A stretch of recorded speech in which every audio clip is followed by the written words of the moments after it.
जब उनकी कृपा होती है तो वो भजन करा लेते हैं। रामायण में भी गोस्वामी तुलसीदास जी कहते हैं, कबहु करि करुणा नर कबहु करि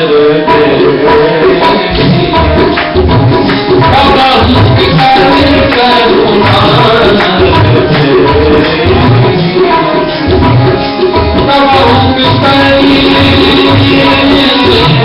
कबहु करि करुणा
नहीं होता है।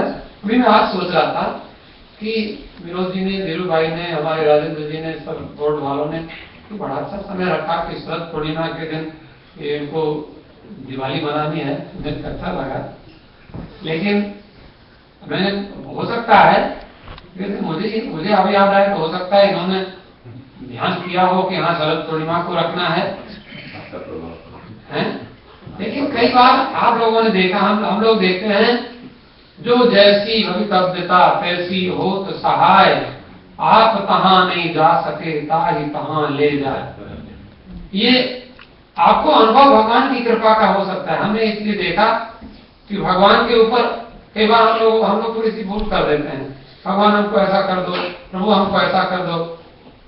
भगवान फिर बोलते हैं हम लोगों को, आयुष्य अपना निश्चय तुम्हारा ठीक है? बोले हाँ महाराज बिल्कुल ठीक है। बोले फिर बाद में गड़बड़ तो नहीं होगी? लेकिन बाद में होता वही है कि हम जो चीज मांगते हैं बाद में कहते भगवान से जी क्यों मांगा हमने, वो क्यों नहीं मांग लिया। इसलिए बहुत अच्छा लगता है कि भगवान के ऊपर छोड़ दो ना, कि जो आपको अच्छा लगे वैसे ठीक है। और देखो बाद में हम लोग अनुभव देखते हैं कि अनुभव करते हैं, जो आपको एक बहुत सीक्रेट हम आपको बताएं, जो लोग हम लोगों ने महात्माओं से सुना है, अनुभव भी किया है, रामायण में भी लिखा है कि जब कोई घटना आपके जीवन में, हमारे जीवन में घटती है तो हमें बहुत बुरी लगती है, कई बार दुर्घटना समझो। लेकिन हमने देखा है कि हम लोग बच्चों को डांट के, चांटा मार के, पिटाई करके समझाएं, ऐसा मत करो, ऐसा मत करो, ऐसा मत करो, लेकिन बच्चों को जहर लगता है। लेकिन जब उनके जीवन में दुर्घटना घटती है उसके बाद वो कान पकड़ते हैं, फिर उधर उस रास्ते कभी जाते नहीं। अनुभव होता है ना, तो हम लोगों को भगवान इसीलिए थोड़े से कड़वे अनुभव करा देते हैं कभी कभी, और वो जो दुख है हमारे जीवन में फिर हम एकदम याद रखते हैं। फिर कहते हैं उसके बाद हम लोगों को इतनी आंखें हमारी खुल जाती हैं, इतनी समझ हो जाती है। तो मैं तो आप लोगों से निवेदन यही करता हूं कि सचमुच आपके जीवन में कुछ बुरा भी घट रहा है, उसको भगवान की कृपा समझना। क्योंकि जैसे हम लोग दवाई पीते हैं तो कभी कभी आजकल शुगर मिला के दवाई बनने लगी, लेकिन पहले हम लोगों ने देखा था, बहुत छोटे से थे तो दवाई, ज्यादातर दवाई कड़वी हुआ करती थी।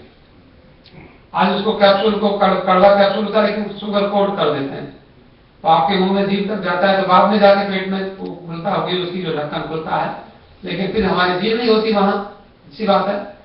लेकिन पहले डॉक्टर लोग कड़वी दवाई दिया करते थे, वो कड़वी जितनी ज्यादा कड़वी होती थी वो जल्दी से आराम करती थी। आपने देखा कि वो कभी बुखार हम लोगों को चढ़ जाता था तो दादी माँ हमारी लाती थी, वो गिलोय लेके आती थी। गिलोय आपने देखा होगा, और वो गिलोय कैसी होनी चाहिए, बोले नीम के ऊपर चढ़ी हुई होनी चाहिए। एक बेल चढ़ती है नीम के पेड़ के ऊपर और उसको इतनी मोटी होती है, वो गिलोय बोलते हैं। अब उसको गिलोय को भिगो दिया, कोई दवाई डॉक्टर के पास जाने की जरूरत नहीं, वो गिलोय लाए और उसको भिगो दिया, भिगो के उसको खूब पीसा और पीस के उसको पी लिया। बहुत कड़वी दवाई होती है और वो फिर लेकिन हमारे वो बुखार को ठीक कर देती है। ऐसे आप सब इतने, कई बार हम देखते हैं, हमारे भाई बहन कई बार आते हैं, आप लोग कथा सुनते हैं, लेकिन जीवन में बहुत बड़ी बड़ी घटनाएं घट जाती हैं, बड़ी दुर्घटनाएं होती हैं, बड़ा हम रोते हैं, क्या करें, ऐसा हो गया, वैसा हो गया, ये हो गया। लेकिन आपको मैं बताऊं, कई बार मैंने देखा, अनुभव किया कि जो बड़े बड़े दुखी लोग हैं और कभी वो किसी लोगों को पता नहीं होता, घर में बैठे होते हैं, दुख सहन कर रहे होते हैं, लेकिन थोड़ा बाहर निकल के देखें और दो चार दुखी लोगों के पास जाकर देखें तो आपको पता चलता है। जैसे एक जा रहे थे कोई सज्जन, तो ठंडी पड़ रही थी, उनको बड़ा कष्ट हो रहा था, कहते बताओ दुनिया जूते पहन रही है, मेरे पास इतने पैसे नहीं है कि मैं जूते पहन सकूं। लेकिन आगे जाकर देखा एक आदमी के पास पैर ही नहीं है, तो कहता शुक्र है भगवान, कम से कम मेरे पास पैर तो हैं, जूते नहीं है तो क्या हुआ, उसके पास तो पैर ही नहीं है। तो भगवान ने, जो हम पॉजिटिव थॉट, अगर हम पॉजिटिव चिंतन करें, भगवान ने हमको कितना कुछ दे दिया है। इसलिए मुझे कई बार आश्चर्य होता है कि हम लोग, मैं अनुभव करते हैं कि भगवान, आप लोगों को भगवान मंदिर में ले आते हैं, आप लोगों को इससे भगवान को पुण्य करा लेते हैं। अभी आज कई लोग लेकर आए, बड़ा कल दीपावली के लिए, दीपावली में कई सामान लेके आए, तो मैं यहाँ बैठा था तो कई लोगों ने कहा कि और कुछ महाराज चाहिए तो हमको बता देना, हम लोग ले आएंगे। कितनी अच्छी बात है कि बड़ी खुशी से कहने दिया, और कोई भी जरूरत हो तो हम, हमारा नंबर है आपके पास, बता देना, हम लोग ले आएंगे। कितनी खुशी की बात है कि कम से कम भगवान ने हमको ऐसा सुंदर अवसर दिया है। तो मैंने यही बताया कि जब लोगों को पता चला, कृष्ण देवताओं को मालूम पड़ा, आपको हम बताएं, ये लिखा है कि बड़े भाग मानुष तन पावा, रामायण। और आगे लिखते हैं तुलसीदास जी, सुर दुर्लभ सद ग्रंथन गावा। देवताओं को मनुष्य का शरीर दुर्लभ है। देवता लोग मनुष्य का शरीर प्राप्त करने के लिए बहुत प्रयत्न करते हैं। कई बार आपको अनुभव हो सकता है कि देवता लोगों के पास बहुत सुख की सामग्री होती है, बहुत सुख होता है, लेकिन उनको फिर भी और सुख की इच्छा बनी रहती है। भगवान जितना सुख दे देते हैं, हमें इच्छा होती है और मिले, और फिर जब सुख नहीं मिलता तो उनमें फिर लड़ाई झगड़ा होता है। ऐसा कथा सुनी गई है कि देवता लोग बहुत आपस में झगड़ा करते हैं, राग द्वेष करते हैं, लेकिन जब भगवान कृष्ण बन करके आए तो कहते सारे देवता लोग और बड़े बड़े ऋषि मुनि लोग वो गोपियां बनकर पहुंच गए। और फिर जो रास है, ऐसा भागवत में कथा है, हमारे टीकाकारों ने लिखा है कि भगवान किसी स्त्रियों के साथ डांस नहीं कर रहे थे। भगवान जो रास कर रहे थे वो गोपियां माने, गो माने इंद्रियां, पी माने पीना, जो अपने इंद्रियों से रसास्वादन करना चाहते। बात क्या है, और भगवान कृष्ण के साथ मिल रहे हैं, कृष्ण के साथ नाच रहे हैं, लेकिन उनको ये मालूम है कि ये कृष्ण नहीं है, ये भगवान है। आप कोई भी कार्य कर रहे हैं, कई बार हमने देखा है, आप जब यहाँ मंदिर में आते हैं और आप पूजा के बर्तन साफ करते हैं तो आपको बड़ी खुशी होती है, क्योंकि ये पूजा के बर्तन हैं। एक मैंने काशी में पंडित जी को फोन किया, तो मैंने कहा पंडित जी क्या हाल है, बोले मैं पूजा कर रहा हूं। तो झट से उनकी पत्नी बोल पड़ी, बोली जरा मुझे फोन दो। कहते गुरु जी पूजा नहीं कर रहे हैं। कि क्या कर रहे हैं? तो उसने कहा कौवे की बीट, जो कौवे का जो मल होता है वो साफ कर रहे हैं। तो उसने, मैंने कहा मैं समझ सकता हूँ, वो शंकर भगवान की पूजा के लिए बेल पत्ते साफ कर रहे थे, बेल पत्र। तो बेल पत्र के पेड़ के ऊपर कौवा बैठ जाता है और कौवा पत्ते के ऊपर बीट कर देता है, मल कर देता है।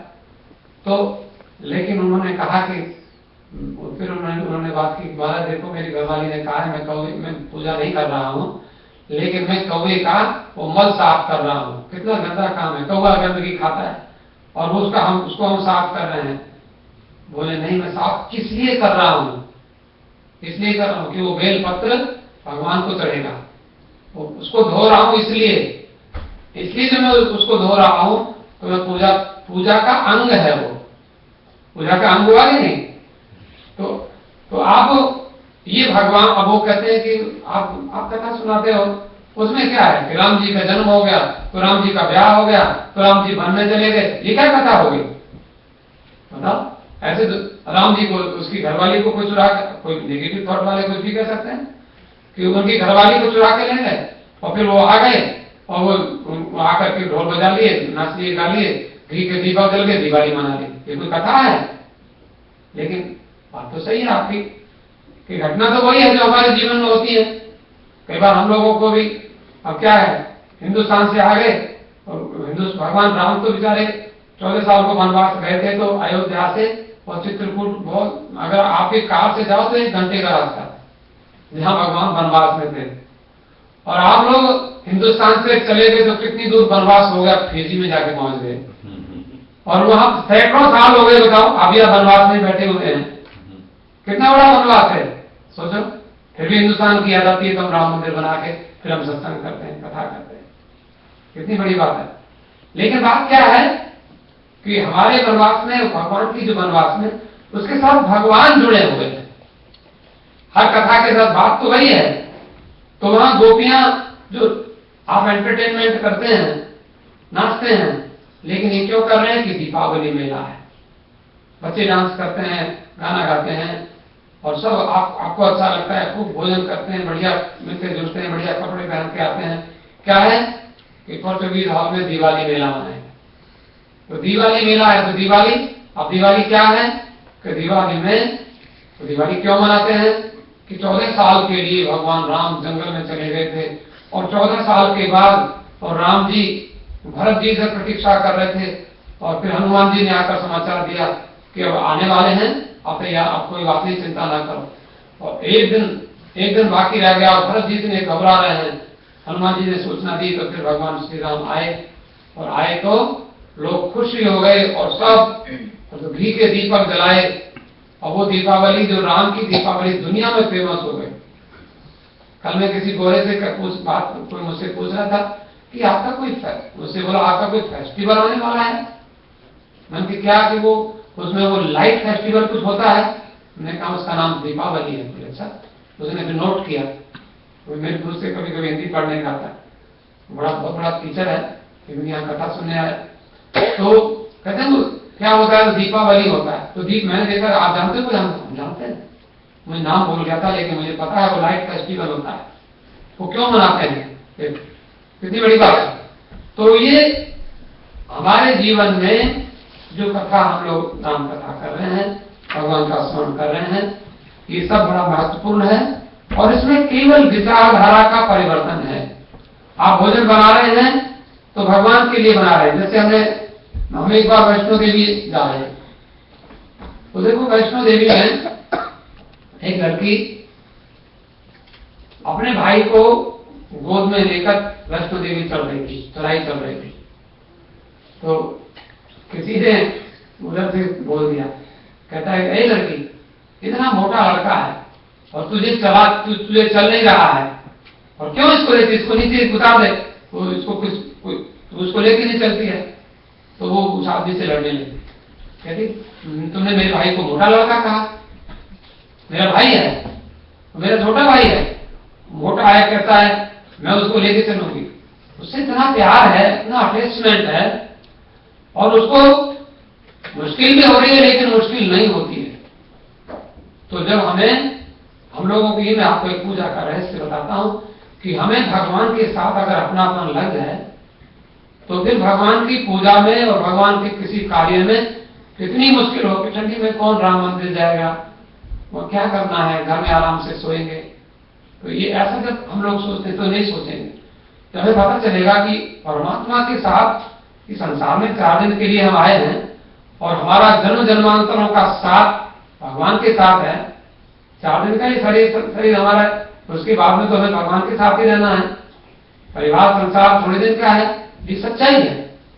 इसलिए तो मैं थोड़ा सा अब जरा हम राम नाम की महिमा कुछ कह रहे थे, बड़े प्रेम से थोड़ा सा 2-4 मिनट 10 मिनट भगवान का स्मरण करेंगे।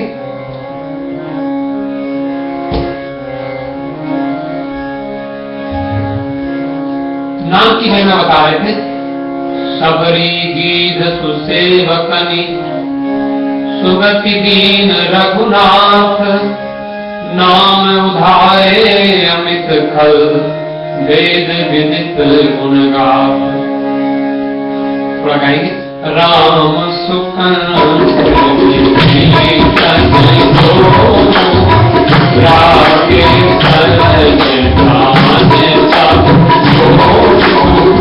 नाम गरीब अनेक निवास, लोक वेद बल वेद विराज। राम भालु कटक कठोरा, राम भालु कटक कठोरा,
ये हमने आपको जो बाल कांड में तुलसीदास जी ने बाल कांड का प्रारंभ जो है बहुत सुंदर है और इसको खूब मनन करना चाहिए। बाल कांड को आदि, अयोध्या कांड को मध्य, उत्तर कांड को अंत, जो समझे सोई संत। एक महात्मा कहते थे रामायण में बाल कांड के प्रारंभ को, बिगिनिंग जो है बाल कांड का, उसको खूब बढ़िया पढ़ो, खूब पढ़ो, खूब पढ़ो। और अयोध्या कांड का जो मध्य भाग है उसको खूब पढ़ो, और उत्तर कांड का जो अंतिम भाग है उसको खूब पढ़ो। ऐसे तो सभी पूरी रामायण एक एक अक्षर, एक एक रामायण का जो शब्द है वो अमृत है। तो देखो कितनी अच्छी बात इन्होंने बताई कि देखो ध्यान प्रथम युग माने सतयुग। सतयुग में आज हम लोग मेडिटेशन करते हैं, ध्यान करते हैं, लेकिन वैसे ध्यान शब्द का अर्थ ध्यान के बिना तो कलयुग में भी कोई काम होता नहीं है। आप गाड़ी चलाते हैं तो ध्यान से चलाते हैं, ध्यान से चलाना जरा, क्योंकि रेड लाइट में नहीं घुस जाना, ग्रीन हो तभी जाना। तो ऐसे आप ध्यान से होता है, ध्यान के बिना तो गाड़ी नहीं चलती। और ध्यान से रोटी बनाना, नहीं तो ध्यान नहीं रहा तो कहीं नमक की जगह थोड़े से शुगर डाल दी तो फिर बेकार रहा, और कहीं शुगर की जगह नमक डाल दिया जा रहा था तो क्या होगा, ज्यादा चल जाता है नमक, तो शुगर ज्यादा डालनी होती है थोड़ी सी, उतना नमक डालेंगे उतना तो काम तो खराब हो जाएगा, दूध में या खीर में। ध्यान से करना होता है इसलिए। लेकिन ध्यान है क्या वो हम कलयुग में नहीं समझ पाते। आप करते हैं, फल मिल जाए बहुत अच्छी बात है, पर तुलसीदास जी ने जो सारांश निकाला है, मेडिटेशन, बहुत सारे मेडिटेशन कैंप लगते हैं, लोग करते हैं, लेकिन वो कलयुग की चीज नहीं है तुलसीदास जी के अनुसार। ध्यान प्रथम युग माने पहला युग माने सतयुग। सतयुग में ध्यान होता था। और मक विधि दूजे, मक माने यज्ञ। यज्ञ आपको, हम लोग यज्ञ भी करते हैं, हम लोगों ने 9 दिन का यज्ञ हो गया, बहुत अच्छा, आपने हवन भी किया, यज्ञ किया, आहुति डाली। लेकिन वो यज्ञ का काम आपने देखा सुना होगा कि राम जी जब राम जी ने राक्षसों को मारा था तो उसमें पता चला कि वहां जंगल में देखा कि महात्माओं की हड्डियां पड़ी, हड्डियों के पहाड़ बने हुए थे। बोले ये क्या हुआ कि राक्षसों ने महात्माओं को इस तरह से मार मार के खा लिया, दुष्टों ने। इसलिए भगवान राम ने संकल्प किया, निश्चरहीन करूं ही भुज उठाए प्रणकीन, सकल मुनिन के आश्रमनि जाय जाय सुख दी। भगवान ने भुजा उठाई और प्रतिज्ञा की कि मैं सारी धरती को राक्षसों से रहित कर दूंगा, और इसमें यज्ञ नहीं होंगे तो कैसे काम करेगा। इसलिए भगवान ने यज्ञ की रक्षा के लिए विश्वामित्र क्यों ले गए थे भगवान राम लक्ष्मण को, यज्ञ की रक्षा के लिए। तो भगवान ने यज्ञ का, तो कौन सा युग था, त्रेता युग। त्रेता युग में यज्ञ होते थे। राम जी वहां पर यज्ञ की रक्षा के लिए गए हैं, और वहां भी जो विवाह हुआ था तो विवाह का नाम धनुष यज्ञ हुआ था राम जी के समय। तो इसलिए सतयुग में ध्यान करने से परमात्मा की प्राप्ति होगी, और त्रेता युग में यज्ञ। ध्यान प्रथम युग मक विधि दूजे, मक विधि दूजे। त्रेता में यज्ञ से, और द्वापर परितोषत प्रभु पूजे। हम पूजन करते हैं, बड़ी अच्छी बात है, करना चाहिए, करते ही हैं हम लोग, लेकिन पूजन वो कलयुग के लिए नहीं है। तुलसीदास जी बोलते हैं बालकांड में, सतयुग में ध्यान, त्रेता में यज्ञ, और पूजन द्वापर युग में होता है। द्वापर युग में पूजन, सतयुग में 100% धर्म होता है, रिलीजन, और त्रेता में 75% होता है, 25% कम होता है, और द्वापर युग में 50% होता है, 50% धर्म कम हो जाता है, और कलयुग में केवल 25% रहता है। और जैसे जैसे कलयुग आगे बढ़ता जाता है, धीरे धीरे और कम होता जाता है। तो बताते हैं, ध्यान प्रथम युग मक विधि दूजे, द्वापर परितोषत प्रभु पूजे। और द्वापर में परितोषण मन प्रसन्न करना, भगवान को प्रसन्न करने के लिए क्या करते हैं? पूजन। द्वापर युग में जब कृष्ण भगवान थे, उस समय पूजा पाठ का बड़ा महात्म्य था। पूजा करो, पूजन करो, बस भगवान प्राप्त होते थे। और असल में आज हम लोगों को जब पूजा करते हैं तो पूजा में ठीक से वैसे जो वेद के मंत्र हैं उनको बहुत ठीक से पढ़ना होता है, जरा भी अशुद्ध ना हो जाए। और अशुद्ध माने कि पढ़ के तो पढ़ने का तो एक बात है, उनको अब देखें जिसमें गानान्त्वा, अब कितनी देर रुकना है, नान्त्वा, अब ये हवा माहे, अब ऐसे मनो जू तिरजो कामाज्यस्य आमो, अभी ओम ऐसे ही बोलना, आम ओम ऐसे बोलेंगे तो गलत हो जाएगा। देखो कितनी बड़ी है, उसको सीखना पड़ा, टेक्निकल चीज है बिल्कुल। आम ओम प्रतिष्ठा, ये प्रतिष्ठा का मूर्ति में भगवान को बुलाने का मंत्र है कि भगवान मूर्ति की पूजा करें, इसमें आप आओगे तो पूजा सफल होगी, लेकिन उसमें पूरा ऐसे बोलना पड़ता है। तो टेक्निकल चीज है ये कि को कैसे ऊपर पर बोलना है कि नीचे बोलना है, फिर कितना, तो मानो जो तेरे जो ता, अभी जो ता ऐसे कहीं ऐसे बोलते हैं, तो कितना टाइम लेना है, ता एक मात्रा, दो मात्रा, तीन मात्रा, तो उसमें टाइम लेना है, एक मात्रा 1 2 3, इतना तक टाइम होता है। उतने ही टाइम के अनुसार उच्चारण करना पड़ता है, तो कितना कठिन है। तो द्वापर युग में हम लोगों की एक और बात है कि ऐसा हमने सुना है कि सतयुग में लोगों की आयु बहुत बड़ी होती थी, सतयुग में लोगों की बुद्धि बहुत तीव्र होती थी, लेकिन कलयुग में उतनी तीव्र नहीं होती, ये भी बात है। तो उतना जल्दी हो जाता था, लेकिन ऐसी कोई बात नहीं है। कई लोग ऐसे हैं कि इस युग में भी सतयुग के समान उनकी बुद्धि होती है, उनका आचरण होता है। वो हम अभी आपको बताने वाले हैं कि सतयुग, त्रेता, द्वापर। तो सतयुग में ध्यान, त्रेता में यज्ञ, और द्वापर में पूजा। लेकिन ध्यान प्रथम युग मक विधि दूजे, द्वापर परितोषक सर्व पूजे, कलि केवल मल मूल मलिना। कलयुग क्या है? कलयुग मलिन है। और क्या है? कलि केवल मल मूल मलिना। इसमें मल जो है, मल मूल मलिना, मल माने गंदगी को कहते हैं। कलयुग में हमारा मन थोड़ा सा गंदा हो जाता है। मलिनता माने जैसे कपड़ा गंदा हो जाता है, तो कपड़ा गंदा हो जाता है तो उसके लिए उसको क्या करना पड़ता है? धोना पड़ता है। तो अब हमें जब हमारा मन मलिन हो गया कलयुग में, तो मलिन मन से ध्यान नहीं हो सकता, मलिन मन से यज्ञ नहीं हो सकता, और मलिन मन से पूजन भी नहीं हो सकता। कपड़ा गंदा हो एक बार चलेगा, लेकिन मन गंदा हो गया तो कैसे चलेगा?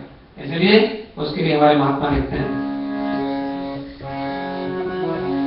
राम नाम के फागुन से जो मन की मैल